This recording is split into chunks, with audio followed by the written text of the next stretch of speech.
Halo geografer, perkenalkan kami dari kelompok 2 akan membahas mengenai mitigasi dan risiko bencana di kawasan Geopark Gunung Sewu, Desa Ngelanggeran, dan Pantai Parangtritis, Yogyakarta. Adapun lokasi yang akan kita bahas yaitu Desa Wisata Ngelanggeran, Embung Langgeran, dan Gumuk Pasir Parangkusumo. Berhubung materi kita mengenai mitigasi dan risiko bencana, kita akan menjelaskan garis besarnya terlebih dahulu dari mitigasi dan bencana.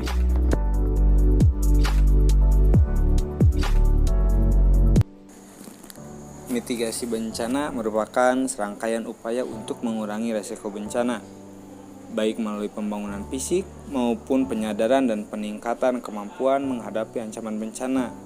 Sedangkan risiko bencana merupakan potensi kerugian yang akan ditimbulkan akibat bencana pada suatu kawasan dan kurun waktu tertentu yang dapat berupa kematian, luka, sakit, dan jiwa yang terancam, hilangnya rasa aman, mengungsi, kerusakan atau kehilangan harta, dan gangguan kegiatan masyarakat.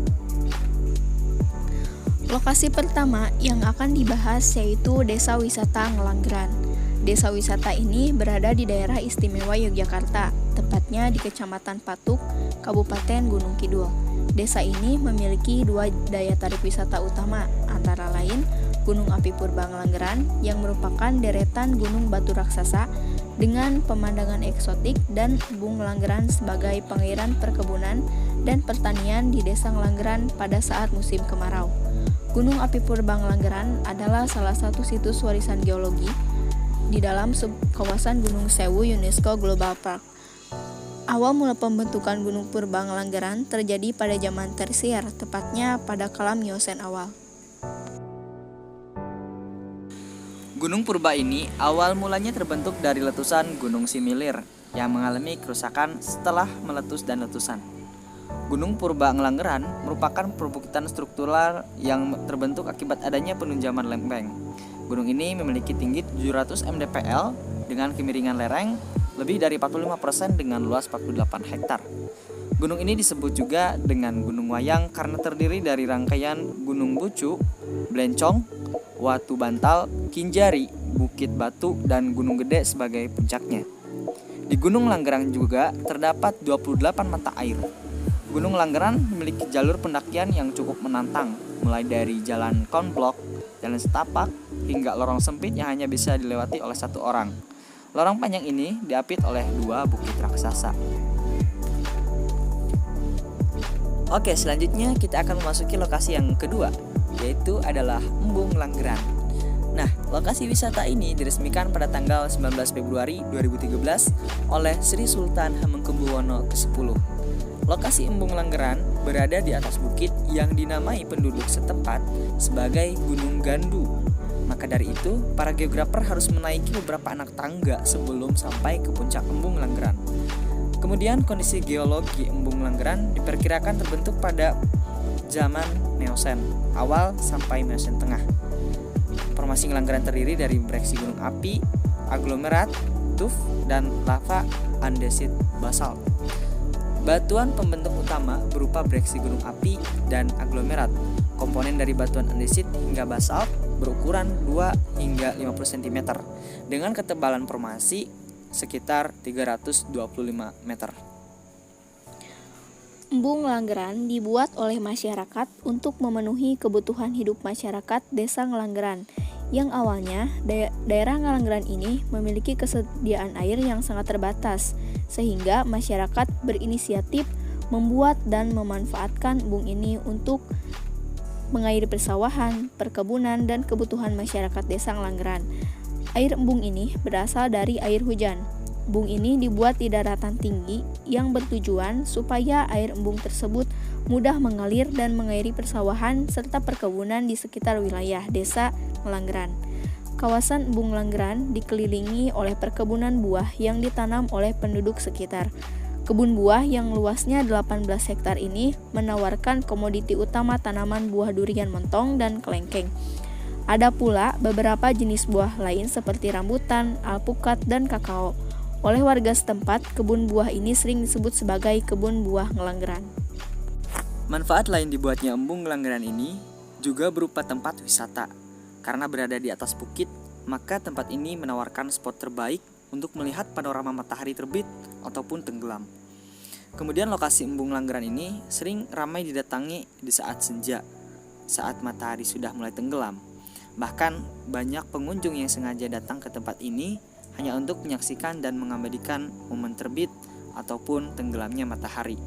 Adapun potensi bencana di Embung Langgeran berupa kekeringan dan gempa bumi, sedangkan untuk bencana sosialnya yaitu adalah berupa kemiskinan.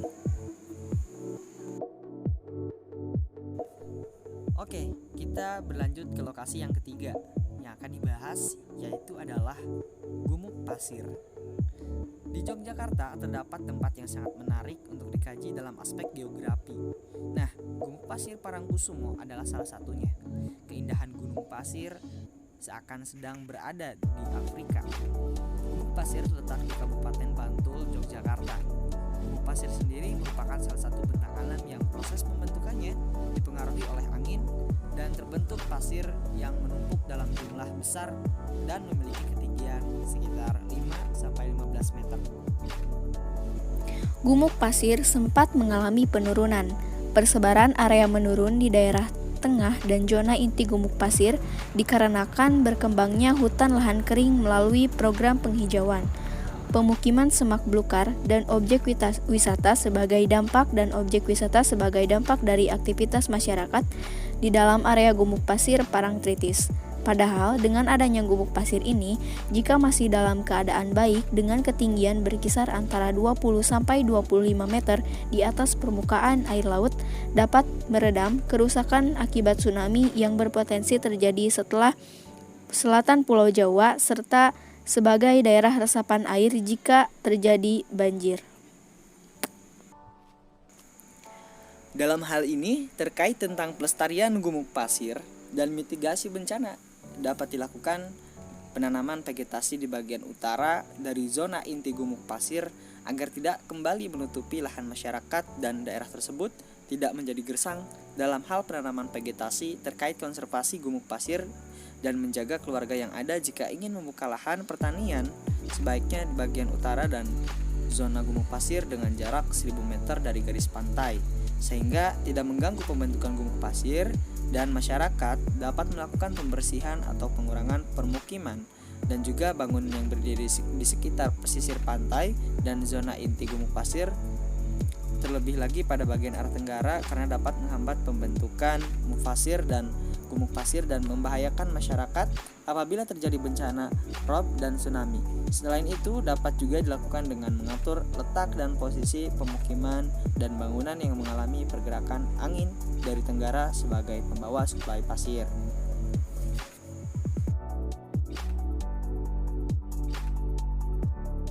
Oke, selanjutnya objek wisata yang keempat adalah Pantai Parangkusumo yang terletak di daerah Parangtritis, Yogyakarta. Nah, di pantai ini menyajikan beberapa objek wisata dan juga objek budaya yang ada di sekitar Pantai Parangkusumo. Mitigasi bencana yang ada di Pantai Parangkusumo ini ada berupa jalur evakuasi untuk meminimalisir korban jiwa yang terjadi akibat hantaman bencana tsunami dan juga adanya upaya penanaman vegetasi di sekitar Pantai Parangkusumo untuk meminimalisir kerusakan akibat hantaman gelombang tsunami. Oke, mungkin itu saja geografer mengenai objek wisata yang kita sudah kunjungi dan juga mengenai mitigasi bencana yang ada di daerah-daerah tersebut. Untuk selanjutnya kita tunggu saja video yang akan datang. Terima kasih sudah menonton. Assalamualaikum warahmatullahi wabarakatuh. Salam geografi.